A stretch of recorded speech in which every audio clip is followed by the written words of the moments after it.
In the dead of space, you will be my one and only.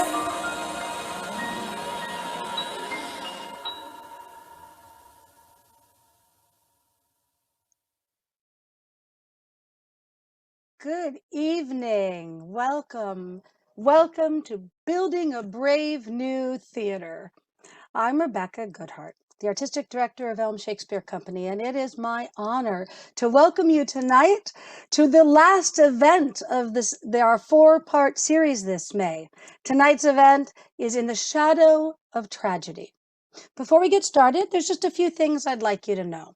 First, Elm Shakespeare Company, in residence on the campus of Southern Connecticut State University, is located on the ancestral and unceded lands of the Golden Hill Pagusset Nation, a people that are fighting for federal recognition even today. We want to take this moment to honor gratefully their historic stewardship of the land and to speak our commitment to keep learning about how to be more respectful in our relationship with the land and its original peoples. Next, I want to tell you a little bit about this series. Building a Brave New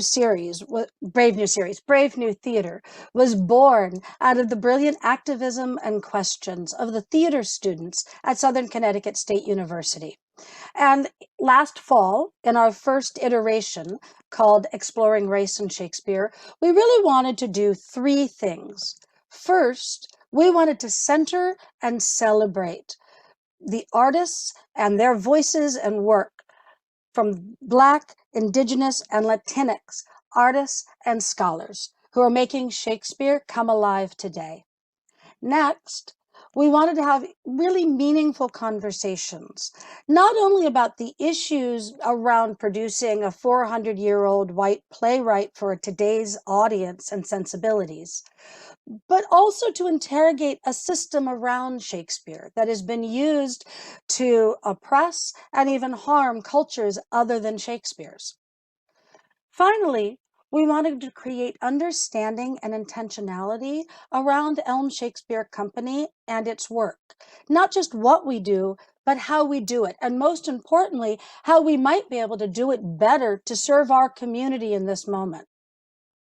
Finally, I want to say a huge thank you to all of our sponsors. There takes so many people to make sure that we can do what it is we do. This particular series was sponsored by the Elizabethan Club of Yale University, by Southern Connecticut State University, and by the Webster Bank. So we want to say a huge thank you to them. But we would be remiss if we didn't express our gratitude to all of the many people and organizations that help us keep doing what we do year round, from the public support, the City of New Haven, the State of Connecticut, the National Endowment for the Arts, to the many foundations, corporations, and individuals that keep giving to us to make sure we can keep going. If you would like to join this very large family, we would be so very grateful. And I invite you to visit our website, www.elmshakespeare.org. And then you can click on that donate button. You can also find out about the many, many things we're doing this summer and beyond. So finally, it is time now to welcome our host and moderator for this evening, Kendell R. Pinkney. But before he turns on his camera, and here he is. I'm going to talk about you even with your camera on. I wanted to say that I've had the pleasure of getting to know Kendell over the past few weeks, and his kindness and intelligence and artistry, you have made such this event into something really, really special, and I am so very grateful. Now, Kendell is a Brooklyn-based theater maker and dramaturg who works and creates at the intersection of race, identity, ritual, and sacred text. He is a graduate of Tisch School of the Arts at NYU, and his collaborative musical theater works have been featured at 54 Below, Joe's Pub, Laba at the 14th Street Y, and Two River Theater. Beyond being a theater maker, Kendell is also a rabbinical student at the Jewish Theological Seminary, where he will be ordained next year. Kendell, thank you so much and welcome, welcome. I will turn it over to you. Enjoy, everybody. Thank you so much, Rebecca. It is an absolute delight to be here with everyone this evening. And it's been lovely to work with you, Rebecca. So good evening to everyone who's joining us.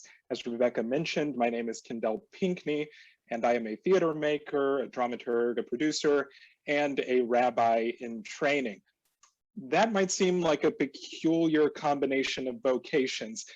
And yet, given the fact that we're all gathered here together for this event, in the wake of the 1-year anniversary of the killing of George Floyd, I find that creating a space that both foregrounds artists and also holds a tender space for us to hold the various emotions that might come up for us this evening allows us to unite head, heart, and spirit in a unique way. Okay, with that being said, this evening might be a little bit of a different theatrical experience than normal. To give you a sense of where we are headed this evening, we're going to start with a view of a number of videos by our artists that they have prepared. Then we're going to transition into a conversation with the artists. After that, we will do a very, very brief grounding exercise before ending our evening with a mindful rewatching of those video theatrical offerings. Now that I have that out of the way, we can get to our main event of the evening. And you can also hear the background of Brooklyn just outside of my window. Okay, so I would like to invite Dawn to join me on screen. So Dawn Stern, welcome Dawn. Dawn is a New York City based Actors Equity and SAG-AFTRA actor, member of the off-Broadway theater collective, The Co-op, and the COO of the nonprofit Decruit. It is treating trauma through Shakespeare and science. Dawn built a 17-year acting career in Los Angeles, which includes 6 pilots, 3 series regulars gigs, and over 25 guest star appearances. And she is currently the co-chair of the Inclusion, Diversity, Equity, Accessibility Committee for Shakespeare Theater Association. Welcome, Dawn. Could you set up the scene that you have prepared for this evening that we're about to watch for us? Thank you, Kendell. A pleasure, true pleasure to be here. Sure, super simple. This piece that you're about to see was inspired by a PTSD episode that I had on stage during a performance of Margaret of Anjou. So what you're about to see is how I saw and felt the monologue.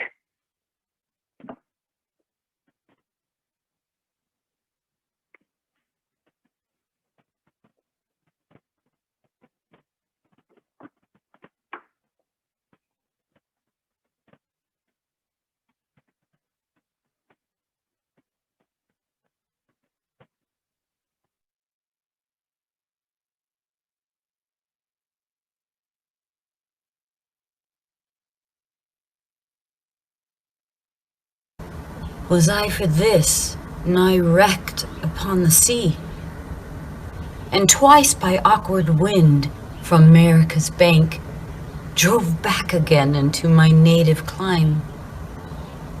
What boded this but well forewarning wind did seem to say, seek not a scorpion's nest, a scorpion's nest, nor set no footing on this unkind shore.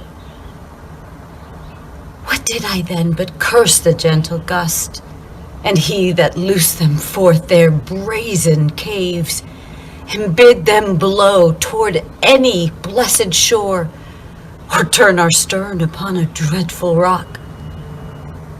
The pretty vaulting sea refused to drown me, knowing that thou wouldst have me drowned on shore, with tears as salt as sea through thy unkindness.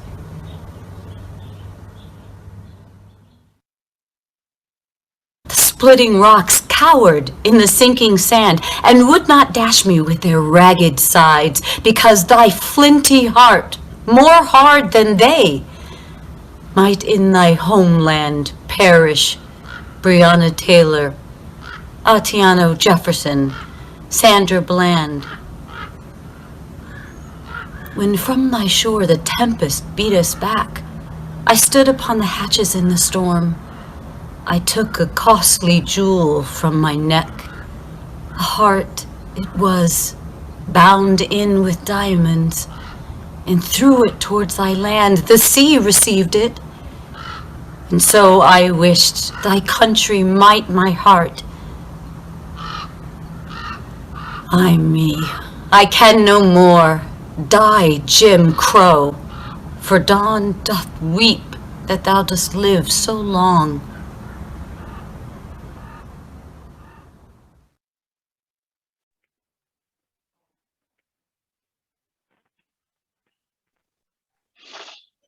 Wow. Thank you so much for joining us today, Dawn. We're going to see you a little bit later in the evening. So I would now like to invite Gracy Brown to join me on screen. Welcome, Gracy. Thank you. Gracy Brown is a local actor, a writer, a teacher, and director originally from Caracas, Venezuela. She is an adjunct faculty member at her alma mater, Southern Connecticut State University, in the theater department. Gracy has been a member of the artistic corps at Elm Shakespeare Company for going on 8 years. She is a wife and mother to her amazing daughter, Nalani. She is currently working on a semi-autobiographical one-woman show about humanity.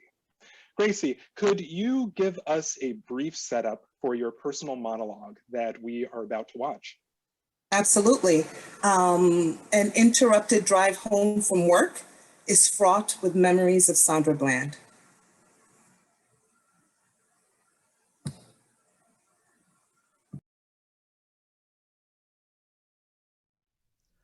My rhythm has forever been altered. Say her name. Sandra Bland. She was a 28-year-old African-American woman who was found hanged in a jail cell in Waller County, Texas on July 13, 2015. 3 days after she was arrested during a traffic stop. Her death was ruled a suicide. You know, before the death of Sandra Bland, I was never nervous around the police. I was well aware of all the atrocities and injustices that they've committed, but I never saw myself in any of the victims. Then Sandra Bland happened, and suddenly I feared for my life. I could see myself in her. I could hear myself in her. She said, how could changing lanes without a turn signal turn into all of this? Flashback, September 2015, 2 months after the death of Sandra Bland. It's 8:10 p.m. and I'm heading home after a long shift on my feet at the coffee shop. I get in my car and I'm listening to the Colin McEnroe show on NPR. And as I'm heading home, I'm taking all back streets. Straight down Golf, left onto Osborne, right onto Blake, left onto Jewel Street.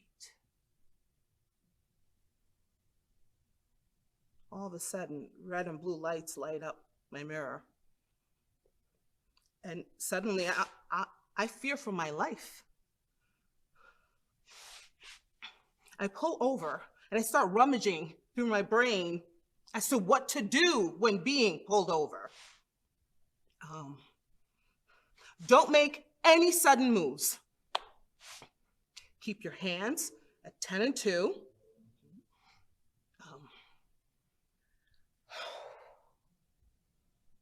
Damn it, what else is there? I put my hands at 10 and 2. And I look over on my passenger side and I see my phone. And I want to call Dan and tell him everything that's happening. But I can't because my hands are frozen at 10 and 2. I mean, what did I do? Did I not put on my signal when I turned? What did I do? I sit in my car. The racing beat of my heart is pulsating through my temples. An officer appears on my passenger side with a flashlight, and he's searching all throughout my car, and he's searching me up and down. I sit there, still, sweating, my heart changing rhythm.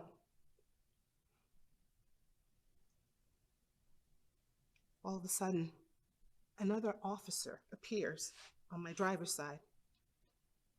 Roll down your window. License and registration.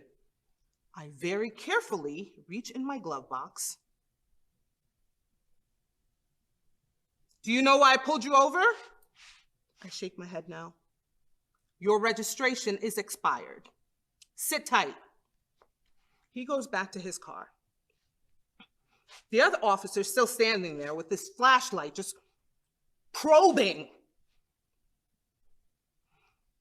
I sit still. My body is shaking. Help me! He comes back to the car. He hands me back my license and registration. You know, you gotta get that taken care of. You know, I could take your car from you right now, but you caught me on a good day. Get that taken care of. Okay, thank you. He starts to walk away. Excuse me. May I ask a question? How did you know my registration was expired? I ran your plates. Yes, but what made you run my plates? It's just something we do. You got any more questions? I shake my head no. He signals to the other officer, who finally turns off the flashlight, and they both walk back to their car. I sit in my car with my hands still at 10 and 2, gripping my steering wheel, trying to control this newfound rhythm in my heart.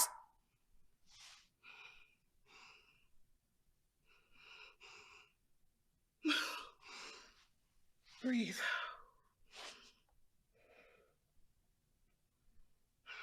I mean, what would have happened if I kept on asking questions?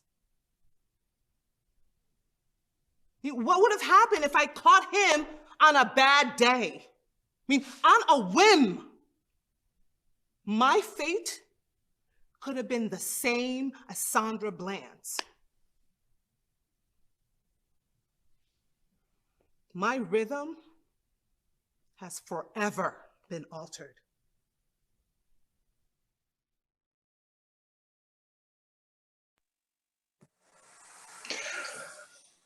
Wow.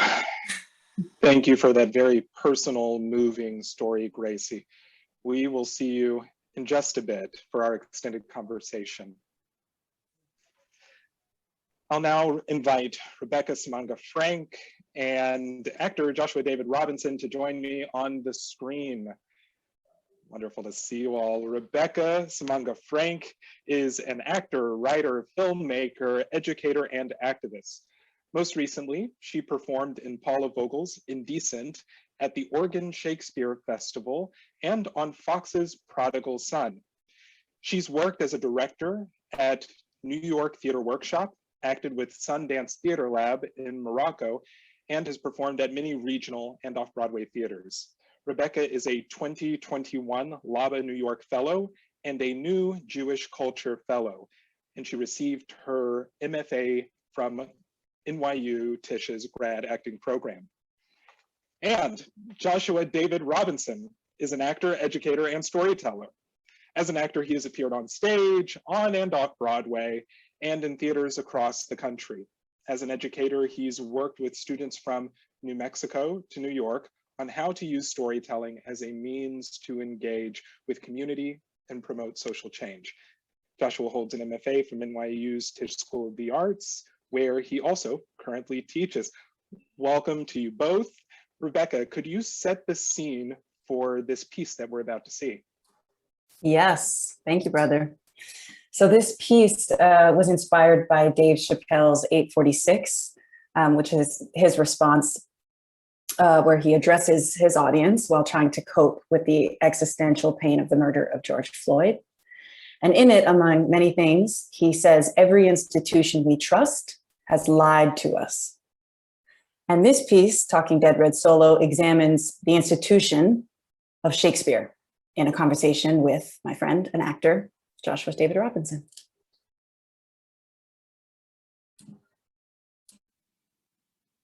People watched it. People filmed it. And for some reason that I still don't understand, all these fucking police had their hands in their pockets. Who are you talking to? What are you signifying? That you can kneel on a man's neck for 8 minutes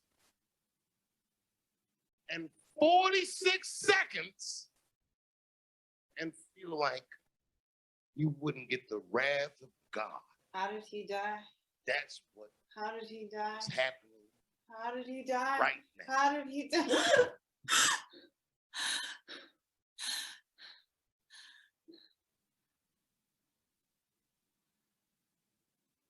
I'm alive.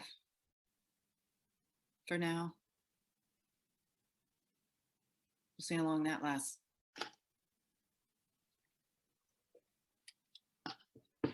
This is a soliloquy, by the way. You're talking to the audience. This is not what Kevin Spacey was doing on House of Cards, because he was a him too, and I don't want to be associated with all of that. This is a form of power, but you can leave if you want to. Don't. But you can't.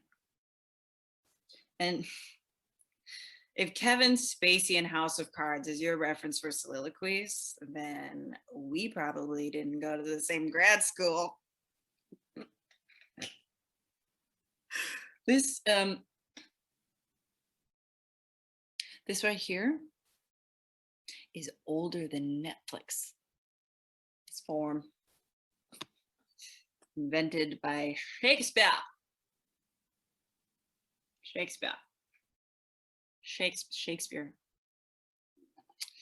Old dead white man. Dead. How did he die? How did he die?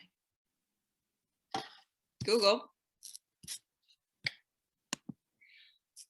How did Shakespeare die?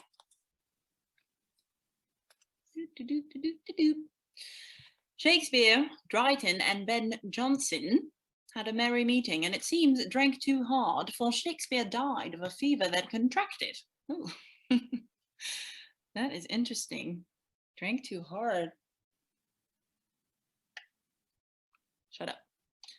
Google. When did Shakespeare die? Scrolling. William Shakespeare died on 23rd April 1616, his 52nd birthday. In truth, the exact date of Shakespeare's death is not known. Not known. How do we not know this famous ass man? What? Ooh, a mystery. I smell foul play. I say it was the playwright fellow Drayton in the ballroom with the quill pen. But really though, how do we not know how this man died? And more importantly, why do I care? Hey, friend. Hey, Joshua David Robinson. All three. I haven't seen you since grad school. What's that? Hey, who are you talking to? Who are you talking to? The anticipation of you. What is up, Joshua David Robinson? Why do you think we do Shakespeare forever? Oh, well, the dude did come up with a lot of words, which, as far as we know, come from him. The amount of unique words in Shakespeare's texts is double that in the King James Bible. Oh, and the canon. Ooh, the white cannon. What is the white cannon? Is it a thing that fires round projectiles, this system that turns things into facts? This fellow really knows his stuff. What fellow? Shakespeare really knew his stuff. Go on. You were saying about the Bible sucking to Shakespeare. Just that Shakespeare wasn't Shakespeare in his time. He was mythologized into the canon of whiteness, this myth that there is one who belongs in it, and a bunch of people agreeing that it's worthy, keeping it alive for 400 years. But 400 years, you say? 400 years, I say. Okay. We're talking about slavery. Hmm? What? Oh, I mean, you're talking about things staying alive for a long time. Yeah. Just that, Lynn Nottage might be Shakespeare. Maybe we'll be studying her plays like that in 100 years. Whoa, Joshua, whoa, that is really exciting. Oh my God. That is, yeah, Joshua, oh my God, what else? What else do you have to teach us? About what? About this moment as a Black man. As a Black man? Yes, as a Black Shakespearean actor and as a Black man, what do you have to say? Oh, the floor is yours. Come on, man. Wait, what? No, just like, no. Wait, Joshua, what? We're just trying to, we're just trying to have a conversation. We're just trying to figure this out. Then why does it feel like I'm standing in front of a microphone trying to say just the right thing to a room full of white people? Of course I'm not, but this just feels mad awkward, man. Like, what is going on? Is there anybody else coming? Anyone else coming? Joshua, why are you here? Here. I got an email with a link to be here at this time. I figured people were going to talk about George Floyd, next steps. George, what made you think that? Because it said to be here at 8:46. Oh, okay. Okay. Oh, yeah, no, you're right. Okay. No, this is good. This is good. You are correct. I do have some people on the other line, so to speak. Who?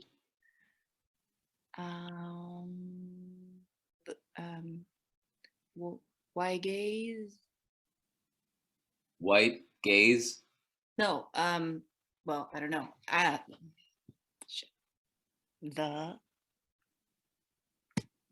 white gays. The white gays. They can hear. Hi. Hi, friends. You haven't done anything wrong. This is my friend Joshua.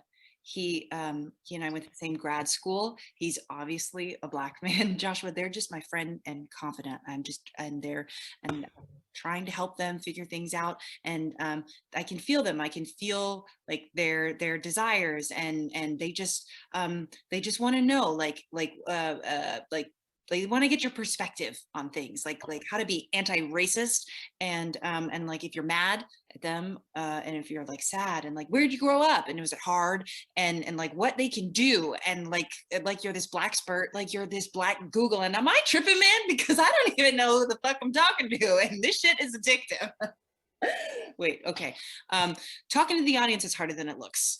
Zoom was not built for this. Neither was the stage, until Shakespeare figured it out, and I am pretty sure I am smart as Shakespeare. Rebecca, are you talking to me or yourself? Who are you talking to? You can't see them, hear them, feel their little chat box? Okay, it's not an individual, it's an institution made up of individuals who preserve it. A person, a system, a canon, a canon, a canon! Back to Shakespeare, Othello. Your thoughts? Fuck Othello. Fuck Othello? Why fuck Othello? Is it how he died? You can't tell me that play is about anything other than the black man killing an innocent white woman. Yeah, and then he fucking kills himself. That's how he died. Now, Aaron the Moor, I can get down with. From Titus Andronicus? Yeah, I don't really know that one. Bet. See, Aaron the Moor says this type of shit like, nah, why is your skin better than me? Y'all think I'm a monster? Bet. I'll be that monster. My only regret is that I didn't take more of y'all motherfuckers down with me. Okay. Yeah. like freedom fighter, like Nat Turner, like Malcolm X, like burn the shit down. Yeah. You know, do what you need to do, protect your family. And I understand where the fuck he's coming from. The system he's in ain't gonna be reasonable. Right, because racism is a system, not an event. Exactly. And the thing that gets me is he sacrifices everything for his kid so that he can have a better life. He has a mixed race baby. Oh. Mm-hmm. When the nurse and the midwife come for his son, he kills them. Oh. I mean, you know, he does some terrible things. And at the end of the play, they're like, you know, confess thy sins. And he's like, oh, okay, you mean my blackness? Oh my God, yes, because they need him to be black and black to be criminal so they can justify their sin and absolve themselves. And wait, hold up. Shakespeare wrote this? Well, I don't think he was being so subversive as to hold Aaron up as like a redeemable, likable character. I mean, I repeat, he is not a good dude, but he's in a system. Joshua, I don't even know what justice looks like. Do you? Well, for Aaron, justice is like, I want you to burn. Ooh, like, I need you to hurt. Like, I want you to part with more than you're comfortable parting with. Ooh, a pound of flesh. A pound of flesh. Pound of flesh. Google. Pound of flesh. Let's go. A pound of flesh. A debt owed to someone who is merciless and demanding. But we will have our pound of flesh. Are we merciless and demanding? Oh, that feels like mercy. That's a thing bestowed by people who have the power to grant it, not for people begging, crying for 8 minutes and 46 seconds for breath.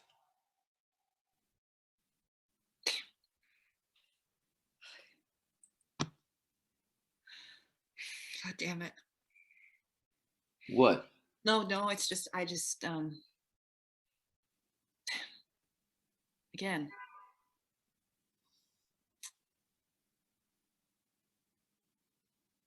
Joshua, I'm sorry for magical Negroing you. Not the first time. You know, I've been thinking lately a lot about Hamlet's "What a piece of work is man" speech, because reason I have of late lost my mirth. I'm fucking sad. Like, damn, I can look up at the sky and see that it's dope. I know that it is, but I'm sad. You can see the majesty of wonder to behold. Clouds, majestical roof fretted with golden fire. Light appears no other thing to me than a vile and pestilent congregation of vapors.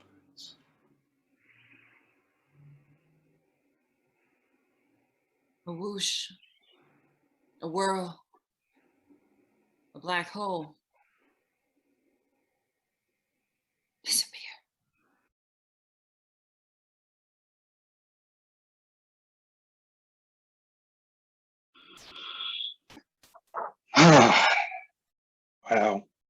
Wow. Wow. I would now like to welcome all of our artists back to the screen. Rebecca Samanga Frank, Joshua David Robinson, Dawn Stern, Gracy Brown. Everyone, thank you all so much for these very, very different works and for bringing yourselves in very different ways to your work. And as a way of transitioning us into this conversation, I kind of want to bring in a great thinker who I often, like I said, I'm a rabbinical student, so I'm a rabbi in training, a person who I consider my own rabbi, James Baldwin, who is truly a prophet of our time. So in preparing for this evening, I was doing quite a bit of reading in Baldwin. And he wrote in a 1959 essay that one of the essential elements of art and ideas is to disturb the peace and lay bare the passion and torment of experience. You all have certainly tapped into this element with the work that you all have shown tonight. One of the other aspects that Baldwin talks about and was equally insistent on was that the artist needs to have space to practice their craft and deeply engage the process. So with all of that in mind, I think where it makes sense to begin our conversation this evening is with a question that bridges the gap between Baldwin's insistence on craft and content. And so these are the sets of questions. What led you to write your piece? What was the process of creating it? And how, if at all, did the making of it help you make sense of your particular struggles and experiences? Now, I acknowledge those were a lot of questions, one after the other. So as we make our way through the conversation, I'll reference back to it so that way you don't have to tax your memories. But Rebecca, let's start with you. Your piece, Talking Dead, Red Cello, it's this wonderful heady riff on Shakespeare's language, his place within the literary canon, as well as the meditation on racial justice and the white gaze in theater. Can you take us through what led you to write the piece and what was the process of creating it with Joshua? Absolutely. So I was just starting to explore with a theater company that some friends from NYU and I had started called Society Theater. And we started doing, once the pandemic hit, a night called Cheap Date, where you just pay $1 to come and witness some of our writing and works. And George Floyd was murdered. And what had been just a sort of awareness that I held about the lack of Black men specifically in the company became forefronted, and I emailed the company. and said, this is unacceptable. At the same time that, I'm processing my own emotions, I both knew that I wanted to engage in a conversation with and highlight like Black male voices. And Joshua David Robinson is also in the company. So there seemed a sort of obvious and then also exploitive, awful confrontation of we need these voices. And then that sort of, tokenizing phenomena of it. So me personally, as a mixed race, Black, white woman, I come into contact with this all the time. And that's where the issue of the white gaze and engaging it came in. It's just sort of this ever constant, ever present element of my work, especially in the theater or as a writer. Who am I imagining? And I've got to engage with it in order usually to make it disappear, like I did in this piece. So I made a draft after seeing Dave Chappelle respond with his red Solo cup drinking. He smokes on stage. He is bearing, as you have shared this with us, the torment and the passion in his genius as a stand-up comedian. And I was sort of drawn to, oh, this is like a soliloquy, and I never saw it before. This, the comedian standing. So those things were all swirling, and I imagined a conversation with Joshua. And then I called Joshua, and he generously engaged with me on what I had sort of just riffed on about Shakespeare and death and the white gaze and what a Black man would say and what we're looking for right now from a Black man. So I'm curious how his experience as a co-creator, because then this is a process I worked in before of interviewing, turned into the actual script we used, which some of Joshua's actual responses were what we ended up with. Yeah. My turn. There's my cue. Great. The easy description of how I created this, and then with you. So, yeah. Yeah, I mean, it was a very particular time. I remember we shot this version that we aired tonight over the weekend, and as I was engaging with the script, it was this fascinating moment because I could remember instantly like where I was and what I was feeling almost exactly 1 year ago, and so it felt all of a sudden like this. Time capsule is not quite the right word. Because when I think about time capsule, I think about something that that gets buried and is historical. And this re-engaging with this piece instantly made everything feel very present in a way that I think is very useful. Yeah, I don't know. I mean, it is. I love Shakespeare too. I love the language. You do. That's the thing. It's like Rebecca and I went to grad school together, and we're quote classically trained actors, and so imbued with this passion for that kind of work. But I recognize how friggin' problematic it is too. As thinking about that question about oh, what do you think about Othello? It's like if you are a Black male classical actor, at some point somebody's gonna ask you oh, have you played him?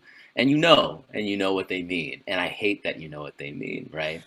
And Rebecca and I were talking the other day just about how at least there's a couple, I don't know that there are any specifically POC women in the canon. And I don't know what's better, what's worse, to have a couple that shoehorn you into a place, or to just not have that conversation at all. Yeah. Because you get magical Negroed, like I was practicing, right? Like that experience. So what did it feel weird to be engaging with it with me? I'm curious. I mean, did it feel weird to engage with it with you?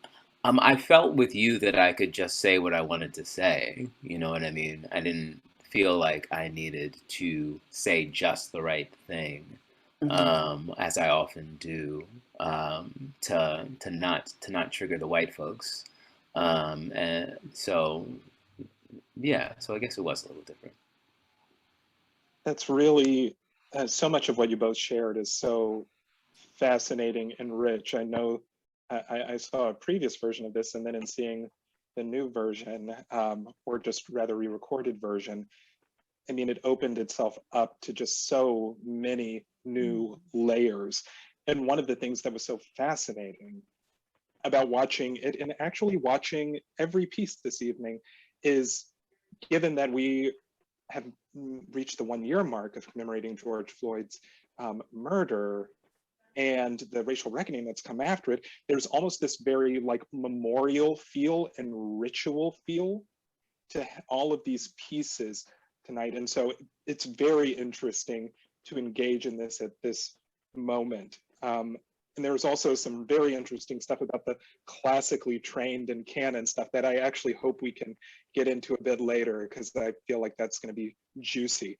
One thing you said, Joshua David, is that you had that sense of, in redoing this, you remembered exactly where you were and where, and like how you felt.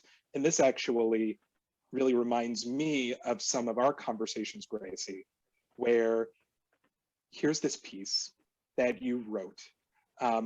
And inside of it, it's this experience that you say you can still feel it, you can still remember it. It's as if it were yesterday, even though it's been more than several days. So you already powerfully told us about the event inside of the monologue, so I won't ask you to rehash that, but I am very interested in everyone getting a chance to hear about what was the artistic process of actually writing the piece out, and then did it help you understand your very harrowing experience somewhat differently? 100%. The writing of it, I was commissioned by Jenny Nelson, who's the education director at Westport Playhouse, for a piece for Martin Luther. They were doing an event for Martin Luther King Jr.'s birthday, and also around the book by Layla Saad. That's basically how it all came to fruition. And she asked me to write a monologue, and honestly, I've never written a monologue that I performed, let alone, had anyone else look at in my life. And so I didn't know how to tell. No one could tell. Brilliant. It was so nervous about it all. I was like, I don't know how to do this, and what do I write? And she said, what's in your heart? That's what she said. What is in your heart? And the first thing that popped into my head was Sandra Bland. And I didn't necessarily know what I wanted to do with that. That's just what popped into my heart. And then I go to the beach. I live in West Haven, and I live really close to the beach, thank goodness, because that is my place to just be.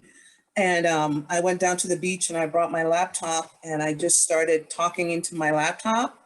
And the things that kept coming up was my heartbeat and the rhythm of that. So I said a few things about like what had happened, tried to really dissect like what was I doing? Was I doing in the car? Were the street names? Where was I coming from? What did I feel? All of those things. And then, I presented it to her, and she gave me some more feedback as far as thinking about metaphors and what's the other word she used? Repetition, the structure of the repetition, and that whole the heartbeat, like I said, just kept beating throughout it all. And then when I finally, I thought I had it all finished, I sent her a copy, and she said, I have nothing to change on here. I have nothing to say. And my husband also, he's one of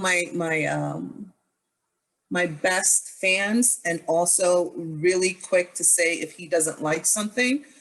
Sometimes whether I asked him or not. I really just, he's not going to sugarcoat anything at all. And I was terrified to show him. I'm like, this is the first time I'm like showing, my heart basically. And he was just absolutely, he says, I'm really impressed. I really didn't realize that I had that in me. But it wasn't surprising to him. And from that, I just remember, like Josh was saying, he remembers, where he was. I remember watching the Sandra Bland video and being like, wait a minute, what's going on? And just like not understanding what was happening, but literally hearing my voice, I used to smoke cigarettes too. So like, I would have said everything that she said, 100%. And that's when, for me, I became a part of the club that I didn't want any part of. I realized that, oh my God, that 100% could be me. And I had never, ever really thought of myself in that position. Like, yes, the police are doing horrible things, but they're not going to look at me that way. For whatever reason, I did not think that they would look at me that way. And I think realizing that they could look at me that way was completely life altering for me. When I dropped my daughter off to school every day, I passed by the street that I got pulled over, and she just went back to school in April. So we drove past it the other day, and I said to her, I said, this was the street.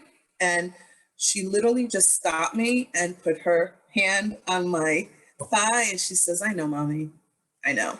And I didn't even need to finish. She knew that, I'm this big empath too. So like, it really, I didn't realize just how much it shook me up until I sat with it and wrote it out. And even though like while I was writing it and everything, it didn't really hit until I sat and watched it. And then it was like, it felt like I was reliving the whole thing again. Sure. And it's funny because I haven't watched it in a while. And this was my first time watching it in a long time, and it hit me again. But also understanding too that, I am part of this fight. I'm fighting for us. It's not like I'm fighting for them. I'm fighting for us. I'm one of the us. And in trying to figure out exactly what I wanted to share as far as this event went, I started writing something about the verdict of Derek Chauvin, and I couldn't. I still just can't get past. I keep trying to make it something that it's not, is my problem. I'm trying to make it very similar to the other piece that I wrote, but that's not what it is, and the things that keep popping up in my head about it all is, like I went to the beach with my daughter that day. And I was like, let's go to the beach. I said, I know it's gonna be kind of cold. Let's bundle up. Let's just go get some sun. And as we're driving there is when I heard on NPR that, the verdict was coming up. And I said to her, I said, I don't want to get out of the car. I said, I need to hear. I said, it doesn't matter what the verdict is. I said, but I just need to hear it before I can just like move on today. And it was taking a minute. And just as we were about to leave, they said the verdict and we sat there. And I had my hand this time on her thigh and we're listening to the verdict. And she's 11. And when it was done, she just looked at me and she said, guilty, guilty, guilty. Let's go to the beach. That's what she said. And I was like, let's go to the beach. Yes, let's go to the beach. Wow. And then, and me sitting there on the beach, just, trying to just, enjoy the things that I love about the beach, but I kept getting these interrupted thoughts. I saw this little black boy who was like picking up this bottle of water that was on, a bottle that was on the beach, And I'm like smiling because he's just so cute. And then all of a sudden it just hit me. I'm like, how long are you here for? Are you gonna make it? And then I saw this other Black man walking, and he was like writing a rap and like saying it to himself. And I'm like thinking about how long does he have it here? And just, you know, all of that was really consuming me until I opened up my social media page again, and I saw that Ma'Khia Bryant had lost her life. And immediately I thought about my daughter. That was the first time that I thought about my daughter in a position like that. And I'm stuck in writing this. I think I'm still just trying to process it. And Ma'Khia Bryant just, there's so many names, you know, but sometimes it just hits you. And I think the timing of it too just hit me. And I had to teach the next day, and I almost didn't because I was just so broken up about it. And I sat in my class and I said to them, I said, I'm glad that I came today because I knew that you guys would make me feel better. And I sat in the class and I told them why I was not going to come to class today. And sat and had a very real conversation about the people of color, my students, who I literally could see Ma'Khia Bryant in so many of the beautiful Black women that I had in my classroom, and thinking to myself, like, you trying to defend yourself, and then the next thing you know, your life is lost like that, has just been, what keeps coming up now is the monologue to be or not to be. And it's not even so much in respect to, you know, what Hamlet was talking about when he said that, but more of to be or not to be. Like that's I feel like that's where we are right now. Like, I'm just trying to be. Right. And they're Absolutely. trying to take it from me. And it's so interesting to really, you're saying that there's so many wonderful, like really poignant things that you said. Like one, it was this was your first monologue, which is still like so incredibly hard to believe. But there's this sense of, like Baldwin said, you need the space to create. And obviously you had the space to create that. And so in this feeling of stuckness that you've recently been experiencing, I think I can speak for all of us in wishing you the space and the ample space to be able to live into this experience that you have and to keep writing, because it seems one of the things I took away from our previous conversations and even from now is that there's a sense of self-discovery. Like you said, you found out that you were in a club that you didn't want to join. So there was a discovery that happened in that creative process. And that is really something. And I'm so grateful for what it is that you brought to us and what you'll continue to bring to us. And I also want to, in thinking about this is so much of what you were saying was actually reminding me of some of the imagery that was popping up in Dawn's piece. And Dawn, your piece, like it takes a very different turn from the other pieces. So like with Gracie, your piece is like it's personal. It's actually kind of reminding me of the ways in which the death of Shakespeare's son Hamlet, like scholars are reassessing like, oh, this is really influencing Hamlet. So it's personal. Rebecca and Joshua, almost like this heady, almost like a meta observation. Dawn, your piece more explicitly maps Shakespeare's words onto these images of racialized brutality in America. I would love to get your voice in here so that way I can hear like what led you to create your piece? What was the process of crafting it, and how in the process of doing that did things shift for you? Sure. It was fall of 2019. I was in Fort Worth, Texas with the theater Amphibian Stages, and they were hosting my husband and I, and we had written an adaptation called She-Wolf The Rise and Retreat of Margaret of Anjou. And it was the story of Margaret, not the story of the War of the Roses, her story. And it was the fall, but in Texas, it was really, really hot. When we landed September 5th to start rehearsals, it was 103 degrees. So we went through rehearsals, and while we were rehearsing, we were waiting for the verdict in Dallas, not 45 minutes away, of the Botham Jean trial, where Amber Geiger was on trial for shooting him in his apartment while he was sitting on his couch eating a bowl of ice cream. So the atmosphere in Texas at that time, and the heat, it was all very charged. And even though Dallas is 45 minutes away, it was still in the air, very much so. And with me, and I think with the country watching. And we got through rehearsal, we went into performance. A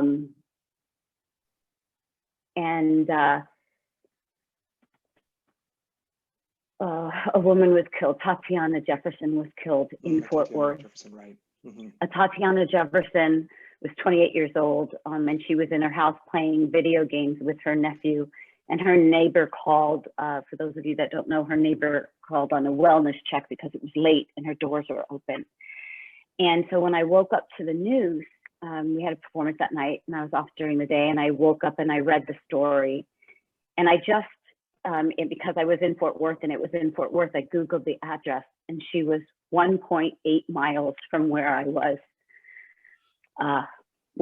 staying in the actor housing, where I too left my front and back door open because it's 100 degrees and you just want that cross breeze. And I remember getting out of bed and closing the doors immediately. I just couldn't get that number out of the way. I think it was my moment, what you said, Gracie, it was my moment. I thought I had, I recognized my privilege of being raised in an all-white town, the way I speak, the lightness of my skin. And I think I still thought, even though in theory I knew better, I thought I had that moment that Gracie spoke about, where I thought these things are happening, but they just could never happen to me. And there was just something about that distance. I mean, I could walk that distance. I could run that distance to her house right now. My doors were open all day, all night. And 28,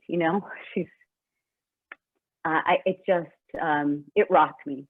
It rocked me because we're waiting for the trial and we couldn't even get the verdict before. It just rocked me. So I go to do the performance that night, and just now I'm in the show. I'm in my body. I'm on the stage, and I get to this monologue at the end of the show, one of Margaret's monologues, and it's speaking about the death of my husband and the death of my son, Henry and Edward. And the stage darkens, and there's a light, a kind of a spotlight effect at the end of the show on me. And I just saw in front of me all of these bodies on the stage. Just Eric, everyone on the sidewalk, on the street. They left him on the street. They didn't cover him for hours. All the videos, just everything. It was just on the stage. And I took a breath and I blinked. I don't know what I said. I think I kept speaking, but I just really had no idea. And I remember getting to the end of the show and telling my husband what happened. And recognizing that I maybe can't start my day with news. And I can't press play on the videos anymore.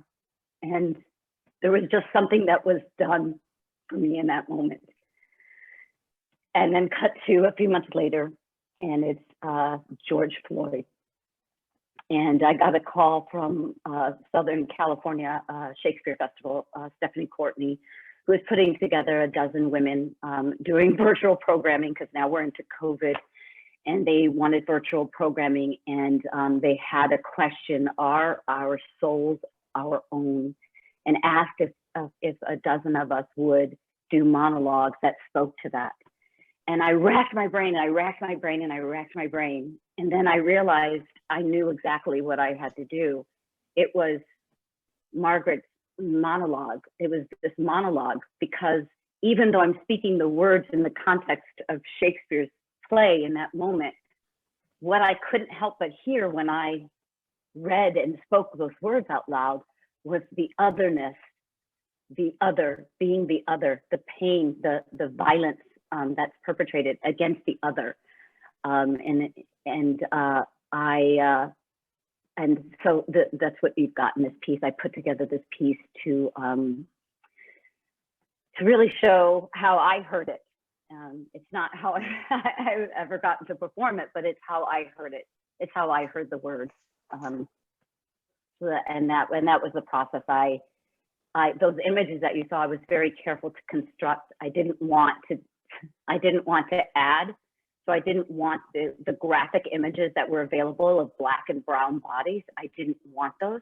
So I chose images that had the emotion, and captured sometimes the perpetrators and maybe just the feet, or so that I could express what I felt. I mean, she says, "Was I for this, and I wrecked upon the sea? Did I come here for this? Is this the kindness of your shores?" It just, it just spoke to me that way, and I just felt the need to express and have that be seen and heard.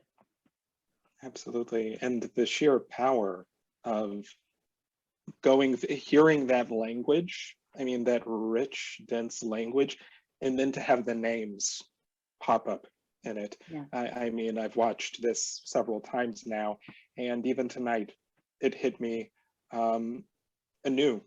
It really did, and it gave a very strong sense of relevance. And as Rebecca wrote, that Jim Crow moment, those moments, it was really powerful. And thank you so much for sharing a bit about that process. And so I'd love to get some other questions in here as well. So what I first want to say is, for our audience that's out there, if you do have questions, there is also a Q&A. Our hope is that in continuing this conversation that we might be able to get to some of your questions. But in order to give you all just a moment to collect your thoughts about what questions you might have, I want to start with another question for everyone. So Rebecca, in your piece, like both your character and the character of Joshua, give voice to a challenge that questions the value of the white canon and Shakespeare's place in said canon, given their portrayals of Blackness.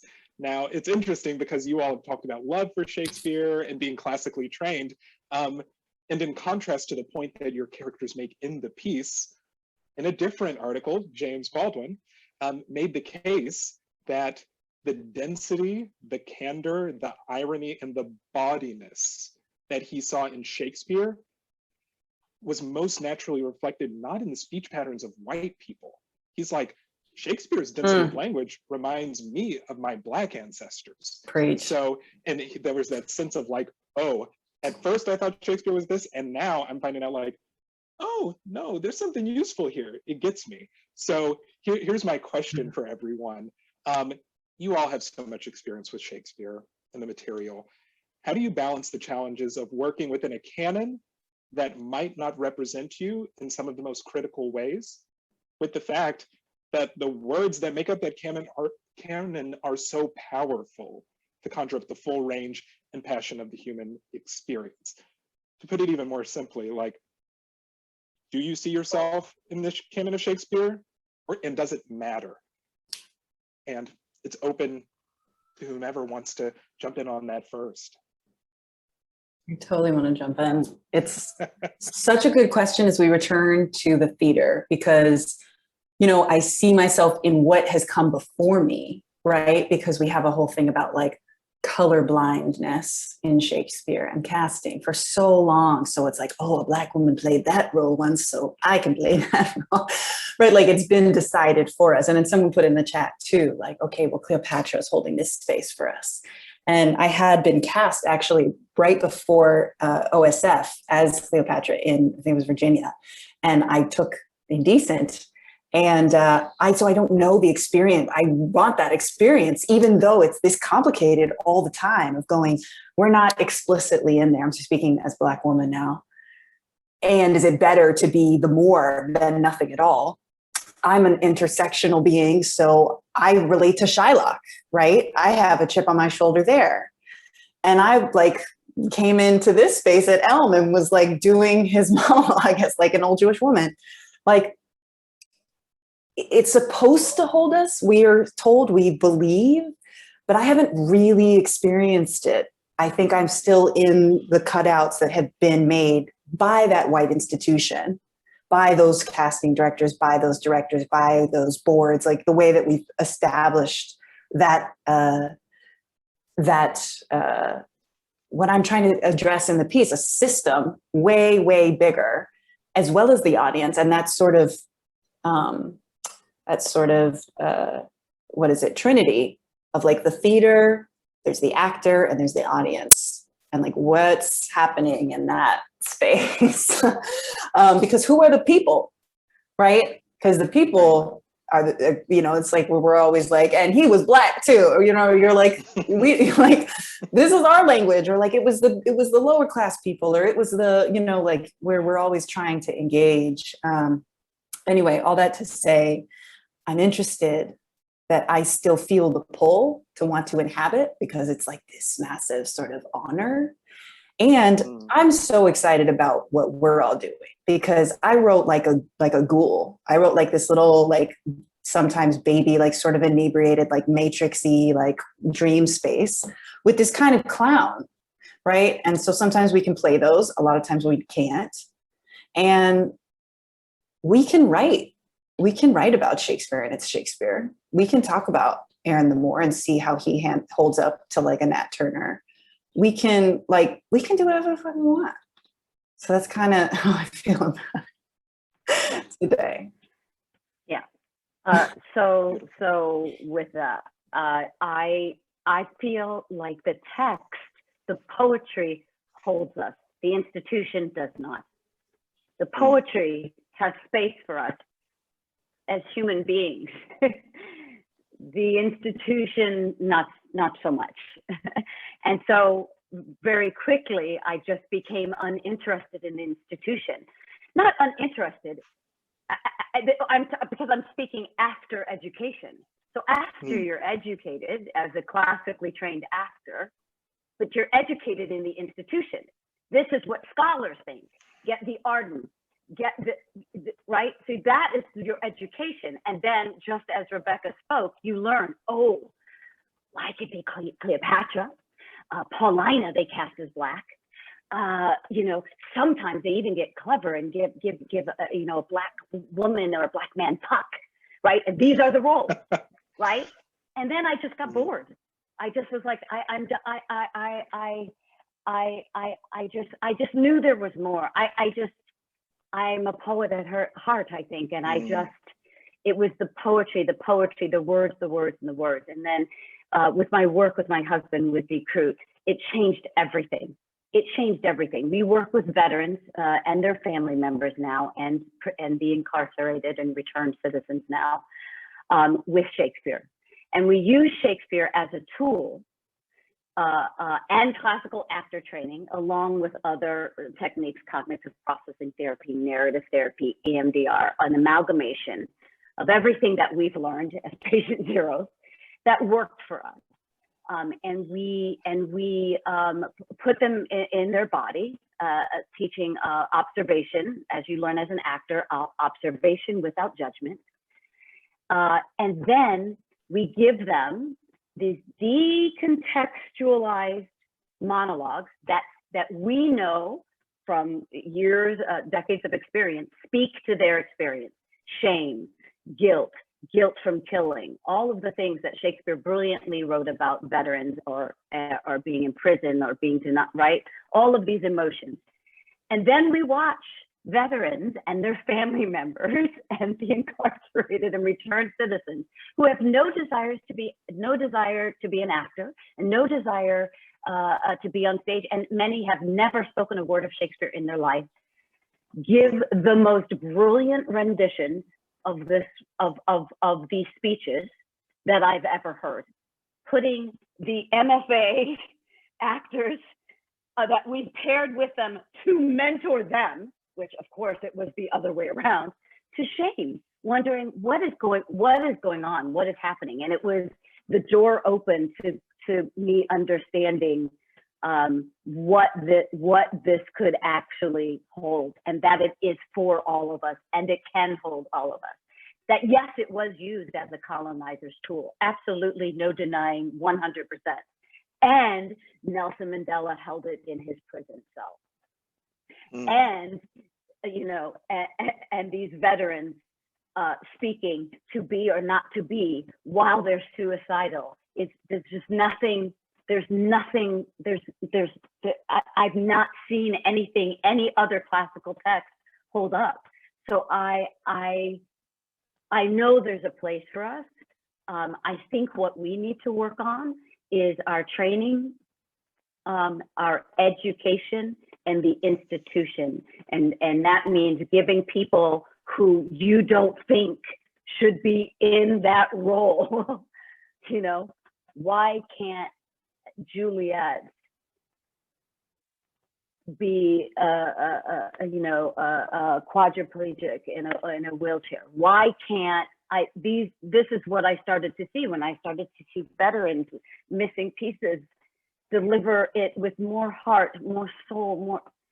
So it's these questions that I'm asking of the institution, not the writing, not the text. It's us.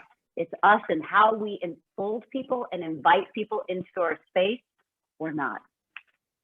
Beautiful. Yes, really, Dawn. like, it's in the sense of like the text is the thing, and the rest, that's what we've added to it. Beautiful. Gracie and Joshua. Yeah, I was gonna say, had a webinar on Shakespeare in Spanish. There was a class that was being taught as an elective this past semester at Yale. And I believe there was 9 students who were in the class. And, being bilingual, I've never heard Shakespeare in Spanish ever. And or even thought, I mean, I've had thoughts. I'm like, I would love to do that, but never actually thought that was even a possibility. Specifically with like trying to figure out like the translation of it and would it hold up? And just watching those students, especially the native speakers, how it transformed them when they're speaking in their own native tongue, Shakespeare, how that's just like a completely different thing that they're doing. It's funny because the way that I usually approach Shakespeare is as I'm reading it, in my head, I translate it like the way I talk, I'm like, so she's saying she's not feeling you at all. That's what she's saying here. Like I talk, like that's the way that I have come to understand Shakespeare. And at times it's also been kind of, I've felt in groups of people where, who are classically trained and are on just a different level than I am, the way that they think about Shakespeare, felt definitely intimidated because I don't think that I approach it the way a lot of my colleagues did. And, and most of my colleagues, when I've been doing Shakespeare anyways, flat out are white. So they just a different type of approach. Because to me, my goal is I want to make sure that you can understand what it is that I'm saying. And I don't need to change what it is that I'm saying to make you understand it at all. So the language, yes, the institution, I 100% feel like that has let us down in so many ways. This just might just say something about me. I've just of late started trying to find other roles, and I'm like, wait, no, I can play this. Why can't I play this? Like, I've also seen myself through that white gaze that I've been put under, well, these are the parts that you can play, and realizing, trying to open that up, like, no, I can play all kinds of things. And most of that is me and my confidence and understanding that I don't, I think I was talking with you, Kendell, about this, realizing of late that I've had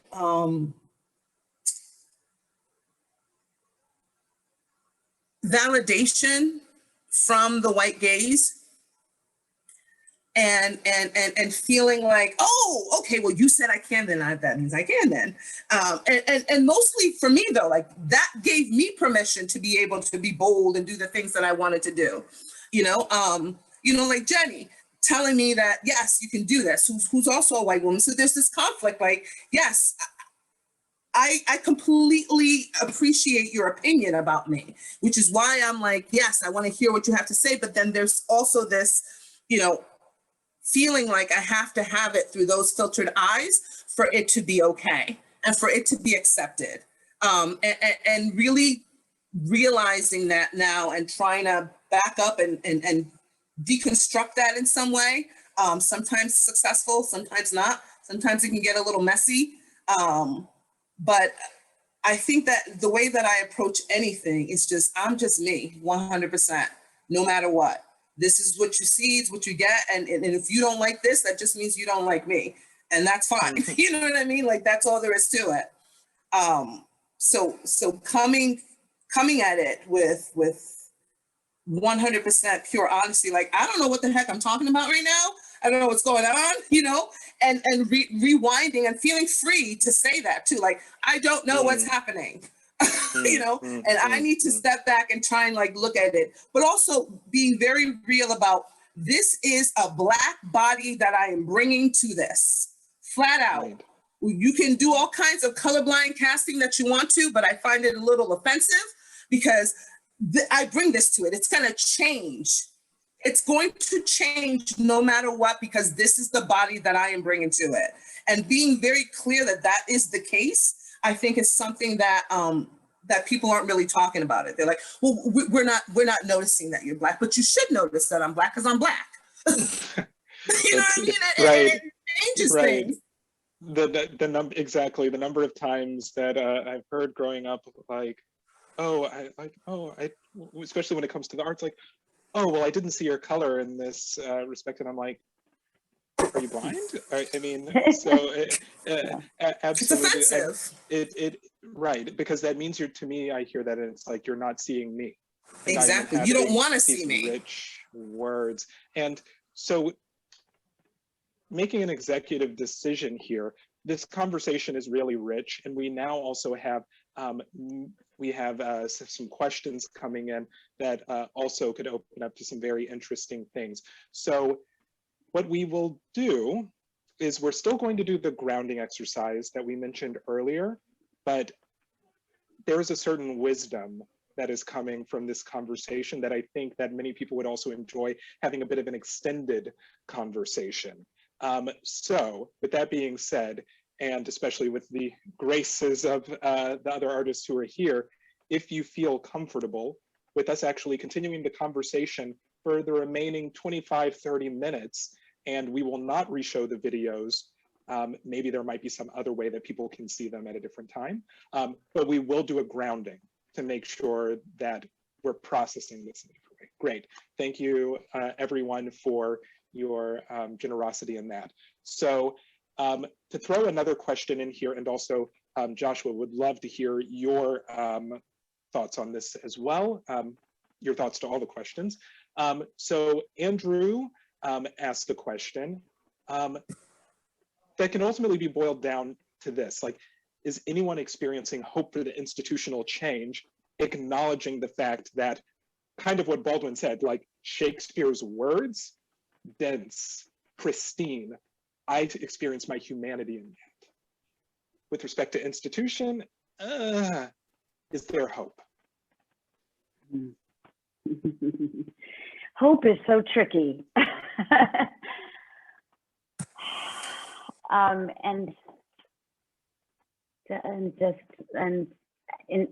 incremental sometimes. I can't help it. I just finished 2 semesters at Syracuse University, and they have an unbelievable, technically brilliant theater department and at Syracuse Stage there.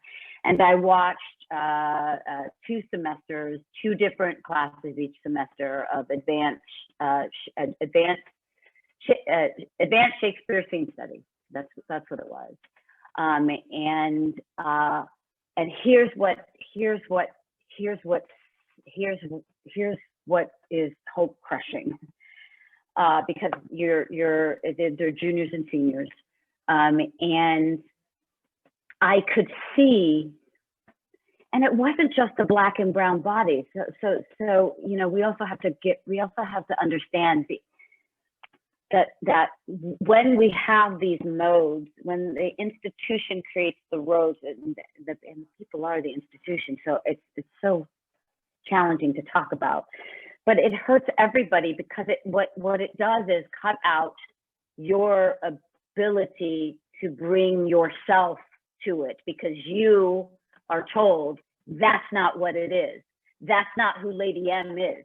Lady M is who these people say Lady M is, and this is what she's doing, and now you take this and go. And so it's almost like it's on their bodies, and they're carrying the weight of it in the scene and doing all of this, and my specialty, working really, really, really hard, and in this and the simplicity of it is all they ever had to do was be them and speak. So I'm seeing the training process and going, and these are how actors are being put out into the profession. Every single one of them coming in, doing their scene, first thing they did, apologize. First thing they do is show me, right? It's all, none of them were like, I'm enough. That's what I got today. That's where I was today. These are these words, how these words came out of my, not even, it was too much. And it's sometimes painful to see, the global majority. I love this term way more than BIPOC, the global majority, members of the global majority, come in and try to fit their hair, their voice, their skin, their bodies into this colonized, strict version of Lady M or whoever it is. And it's just, I don't know, it's bizarre. You're like seeing funky goths, they're so individual in the way they dress and the way and then they get up on stage and just iron everything out. So but I know there are people like Shakespeare and Company. There are people like Elm Shakespeare Company who are giving space and giving voice and learning and taking in and changing. So I know that there's hope, because I know that there are people who care. And as long as there are people who care to listen, then there's hope.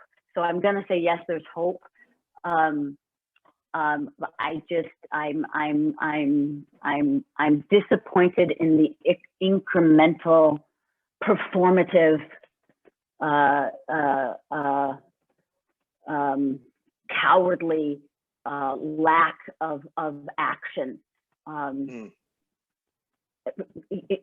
When it's just not that hard, it's not that hard. You just have to open your eyes and open your heart and see actually the world, not just your world and your bubble, which we all have, but the world, other people. Right. And it's living something in, that you it's something that you especially have so much skill with, seeing just how applicable this can be through this wonderful work that you do with Decrude. It's like, yes, guess what? These words fit everybody, every experience. And so I think that and you learn so much. It's so enriching. Yeah. It's so enriching seeing how someone comes at it. It's just, isn't that why we go see Hamlet for the 25th time? Because we want to see your Hamlet? Right. I don't want to see the artist Hamlet. I mean, I do. And I love the people who do the 3.5 hour, don't change a word, not that, that's there, but it's there. It's there. You got that. We got that. 400 years, we got it. We got it. It's here. It's here in plethora. So let's let the rainbow in and grow some flowers. And I think one thing that you're pointing to is this sense of so often when it comes to, like, I actually love the fact that you said Hamlet for the 25th time or 35th time, because like maybe oftentimes there's an engagement with it because it's like, this is what a cultured person does. A cultured person goes to see it 25, 35 times and does it a certain way, when actually we need to be moving it from the sense of culture as something, as consumption, to rather like, this is relationship, this is realness, this is art, this is so much. And one thing I also wanted to draw out from, you were saying the work you were doing at Syracuse. So Joshua, I know that you also work with students, with young actors, to bring them into text. And you also love Shakespeare. I'm curious to hear, like, where is this for you? Where is the hope? What is the relevance of Shakespeare? Any particular threads that are resonating for you? Yeah, I absolutely do believe that there's hope.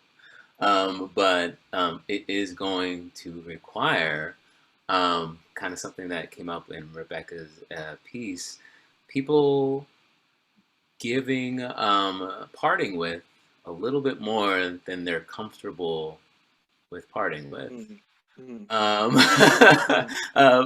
To Dawn's point about institutions making are made up of the people who make them, and you know, folks can have the greatest intention and read all the books and go to the seminars and be honest to God doing the work, but when I go through training and have, you know, one person of color as a professor throughout my training, like there is just, that's a thing. That's a thing that no amount of DEI training, no amount of addressing it, no amount of naming it can change. And so I have hope because I am seeing that happen. You know, I work at a bunch of places, and they literally all are going through leadership changes right now. And it is an opportunity for folks to, you know, put their money where their mouth is. That, you know, like say, you know, if candidate A, who is, you know, a white person, awesome, fantastically qualified, has the credentials, is like, would do an excellent job with the program. And candidate, you know, A as well, is a person of color, who like might not have on paper the same experiences, might not is an exaggeration, like doesn't, because they haven't been given the opportunities, doesn't have the same qualifications, you don't know, and you know what, might do like a 3% not as great job as the other candidate. What are you going to do? What's the thing that's more important to you? Because you can always make the argument that, like, you know, that the white candidate that has all of the stuff, it's like, well, you know, we looked at the resume, we did this, and this, and this person merit, on merit, they got the job, right? So when do we start to evaluate what is important and start to make those changes that are, there's no getting around it, y'all, are going to cost some people their jobs. They're gonna have to part with more than they want to part with. there are only so many slots. There are. And so what are we going to do with the ones that we have? Right. And I can imagine that possibly for some people who are listening right now, watching right now, or for those who might even watch later, there might even be that sense of like their shoulders are starting to rise, a feeling of like, oh goodness, this, like that feels like a lot. And I think that it's so correct in your acknowledging like it's going to feel uncomfortable. It's going to hurt in a certain way. It feels like something is lost. And yet the fact that you see that these changes are happening inside of institutions, maybe it does point a vector towards there being some real change and, you know, relationship and partnership, and realizing that this is, even if, like, as you said, it's true, there are only so many spots, but that does not necessarily mean that what we have is a zero-sum game.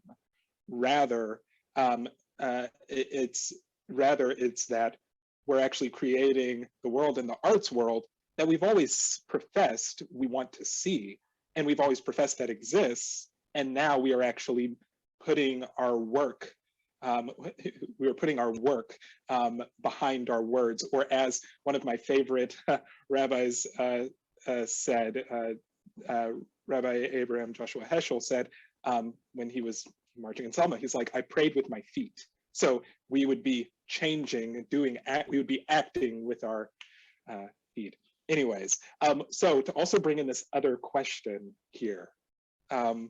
So Deanna asks, are there certain Shakespeare plays that shouldn't be performed anymore, even if we change who plays the role? I kind of just love how juicy and direct that is. Because I can imagine, I know that for me, both being like a Black person and also being a Jewish person, like whenever I see Merchant of Venice, like I get uncomfortable, and it is also brilliant in many ways. And when I see Othello, I get uncomfortable, and the language is brilliant. But I'd love to hear from you all. Like, are there certain Shakespeare plays shouldn't be performed anymore? I don't need to see Taming of the Shrew again. And here comes Katie Ames in the chat, Taming of the Shrew. All right, great minds thinking alike. I don't know how you fix it. I don't know how you do it. I do not know how you do it. That's so funny. I don't. It doesn't mean it can't be done. I just haven't seen it where I was in it, but I can't, and I did not know what to do. I was finding a monologue. I did it different every night, except I never figured it out in an entire run. Which doesn't mean maybe someone can, but for sure. It can't. It just can't be that. I 100% agree, Joshua. Yep, I agree too. I disagree. Okay. Hey. Go ahead. Okay, let's get it. Let's do it, Rebecca. Bring it. Yes, because it brings up for me. It's like, isn't it interesting? I'm like, I will poke, I will push, like I will write against, you know, what's there, but there's something there that I don't want to remove because I've had the opportunity to push up against it, and I don't want to not have that opportunity available to younger generations. Like there's something that's hitting a nerve around like where we are as a culture, especially like a liberal and arts culture, around censorship and like how uncomfortable we're getting as it gets further and further really away from those that are like being censored, like in a, you know, Democrat, Republican, like if you're getting onto these, you know, getting into these conversations with people through your like Facebook or through your family that are like, it's not safe to like express yourself out here, or, you know, and you're like, well, that person needs to be quieted.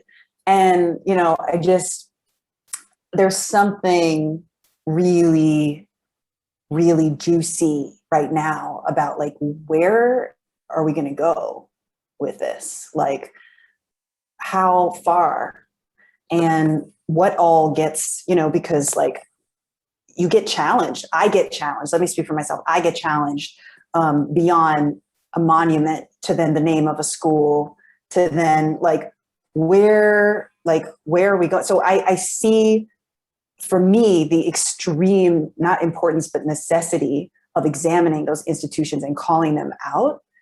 But I'm not at the point where like, I don't want Othello to not be done, because I had an experience watching Aldo Billingsley, who's now like, you know, a friend of mine from the Bay Area community, act in it and basically fall in love with Shakespeare because of it. I was like, this is beautiful. I was, you know, I don't know, young, so maybe didn't have all of the critical things going, did not matter. I enjoyed that Taming movie. It's been a long time. I probably wouldn't enjoy it the same way I did.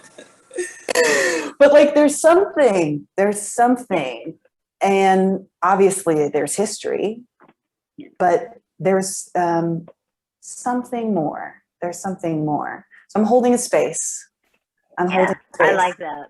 I like holding the space. Yeah. I can hold a space. And if you can for it. deconstruct it, and talk about gaslighting and misogyny, and you Yes. can make it, like I can see a young student that sees it and gets it and then like makes it, you know, like, you know, so These young kids out here, they're something. The head shake for Joshua. Yeah, Joshua. I can write a new play. Yeah. Play. You know, because it's totally. It is in the public domain. You know, I can hold a space for its usefulness and as a piece of literature. I'm certainly like, there's a lot in there, but going back to there's only so many spots, only so many plays is going to get produced, right? Only so many slots in the season, and I don't need that one. I don't need that one to be one of the ones that takes a slot from something new, something that might be Taming of the Shrew, but it is like this. Right. But it is actually a fully new play, not the Shakespeare play, because the Shakespeare play, people have been trying. Y'all know we all been trying here to fix that play. Yeah, your Lynn Nottage point. That's the one where it's like people may be talking about her like that in 100 years, but we have to have that opportunity too, because we just won't get off of this man's stuff. Right. We will not let it go. And I think that there's something really nice in this comment that Keith made that's actually in the chat, that one of the things that's being said to theater makers from all different backgrounds, like nothing is off limits, pick the plays and interrogate them deeply, but know that awareness is rising and you will be scrutinized ever more intensely. Be ready to defend your work. No one gets to be the right one in that way anymore. And I think there's something really, incisive about that. Like, I think we see accountability increasing, and sure, there are certain folks who are like, this accountability is actually, it feels stifling, it feels like all of these things, but in a certain way, like this deeper form of engagement where you have to actually account for what it is you put on a stage, can potentially lead to greater depth, I would hope. So even though I don't land on a, like, not this play, yes, this play, maybe the critical eye that has developed around it is certainly something that's very useful. And Gracie, I'm curious if there's any work for you, any Shakespeare work that you're like, we can do it now, man. I think it's Taming of the Shrew.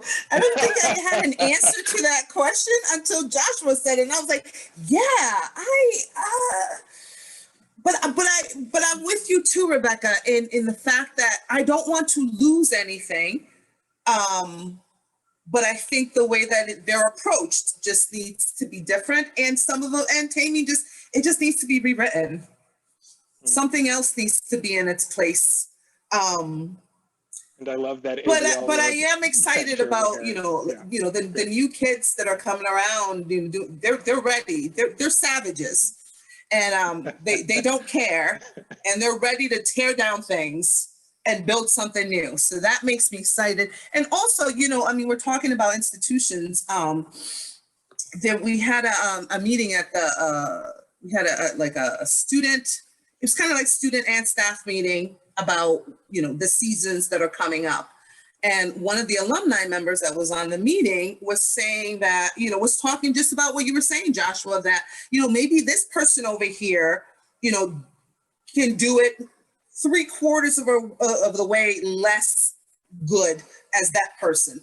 But this person is going to, if this is a teaching institution, so it's not, we're going to keep putting the same people, in the lead roles. I had someone say that they were worried about doing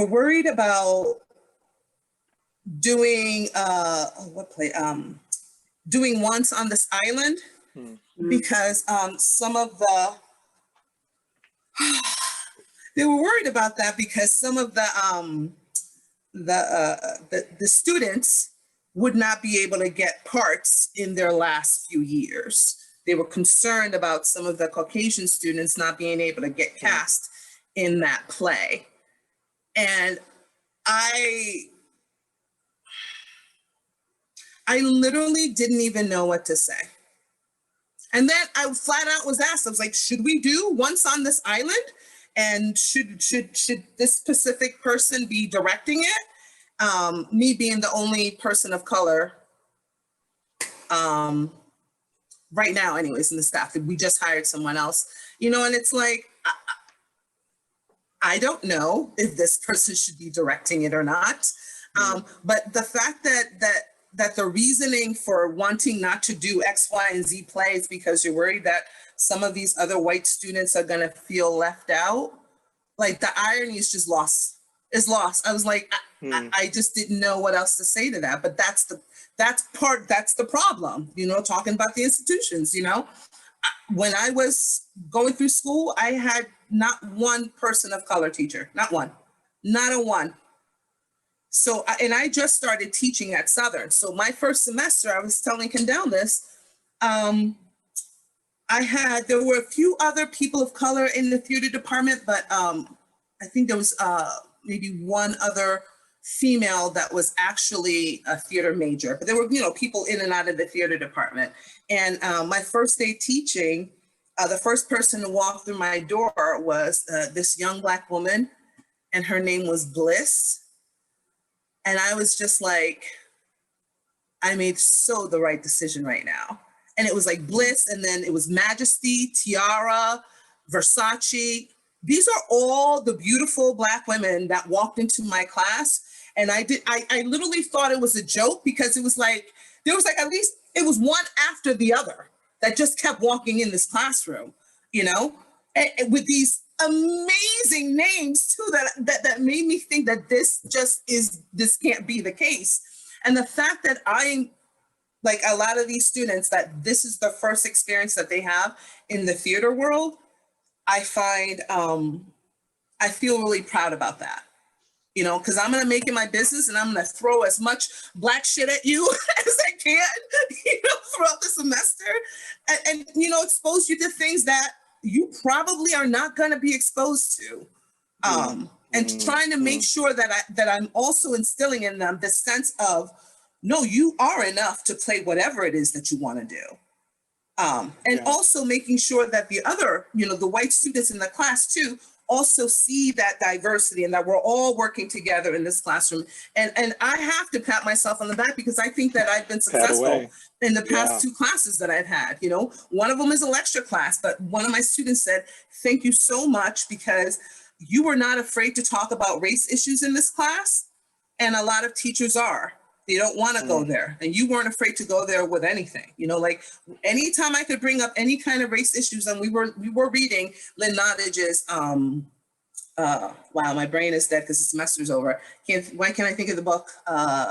Intimate Apparel is one of the books that we were reading. And as much things, we talked about colorism and had really heated, amazing discussions about colorism and bleaching of skin and students just really willing and ready to participate and volunteer information. The more that we know about each other, the better our world is going to be.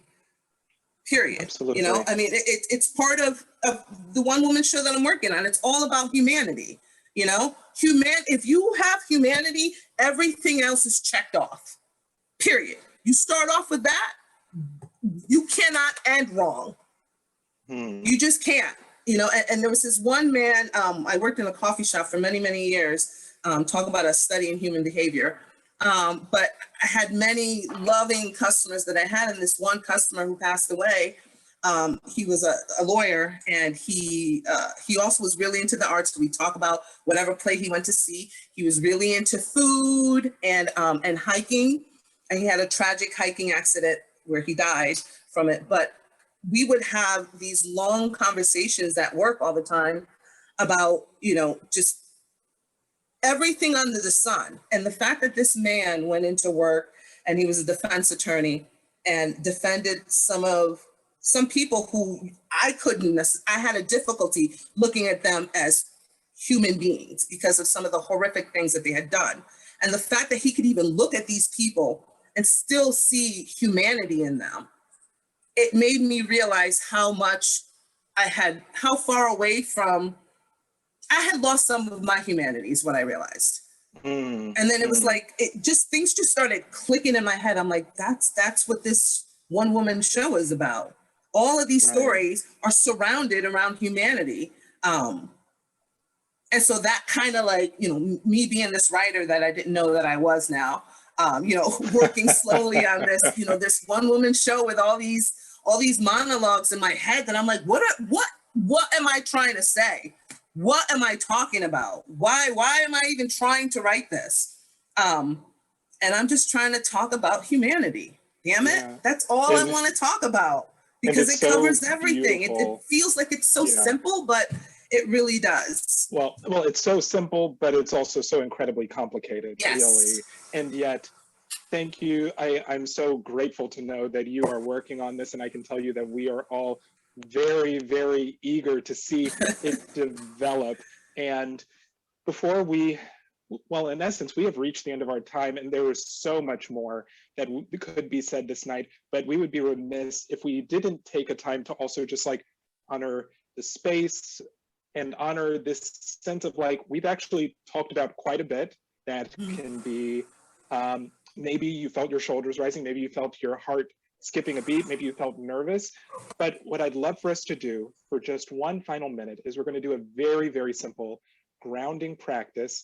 And what I'm going to request that everyone who's out there watching do with us is I would like to invite you to conjure up in your mind something that you have heard tonight that is going to stick with you. And we'll take just 10 seconds of silence for you to do that. Something heard tonight is going to stick with you.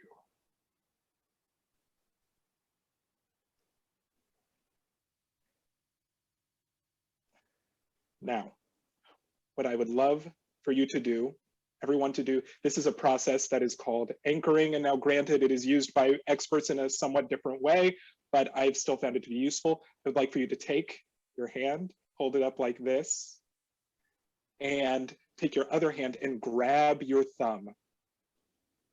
And for 20 seconds of silence, you can close your eyes.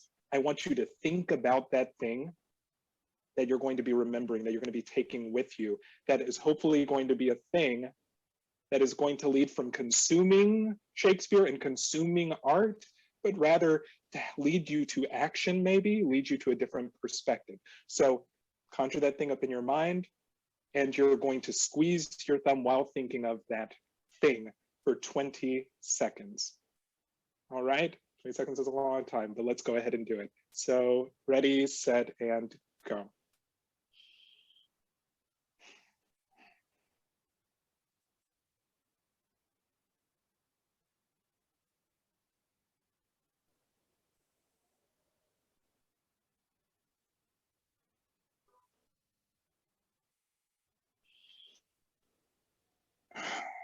Now, I will invite everyone to, in ending our time together, breathe in for 4 seconds, hold for 4 seconds, out for 4 seconds. And we're just going to do it once together.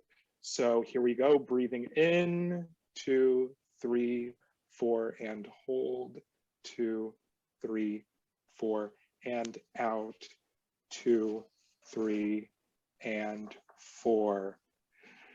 Everyone, it has been beyond a pleasure to be with you this evening. I want to thank Gracy Brown, Rebecca Savanga Frank, Joshua David Robinson, Don Stern. Thank you so much for being with us. Thank you, Elm Shakespeare and Rebecca Goodhart. Oh my goodness, thank you for the space to have this conversation, for being a wonderful partner and an ally. Thank you, thank you, thank you. I would like to pass it over to Rebecca to close us out for this final part. Thank you all so much. Thank you for your honesty. Thank you for your courage. Thank you for your love of what you do and what we create. I am really fortunate in my job is that I get to have these kinds of conversations with you, but that you all were generous enough to have this conversation in public and with our community. We have a debt of gratitude. So thank you. I just thank you.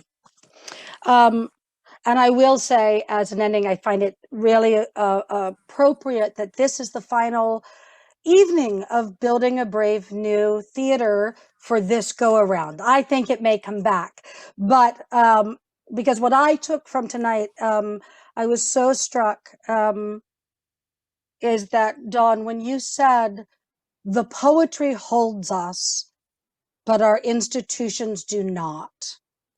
And I stand here and I say that as a leader of Elm Shakespeare, we will hold you. We will. And if we don't, I trust you and love you and know that you love us enough that you will help us learn how.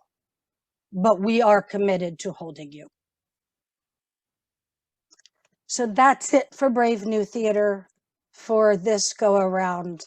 Thank you again. Thank you to the Elizabethan Club of Yale University, the Webster Bank, and Southern Connecticut State University for helping us have this happen. And peace and light to everyone. Thank you so much. And we'll see you next time. Bye. Guys.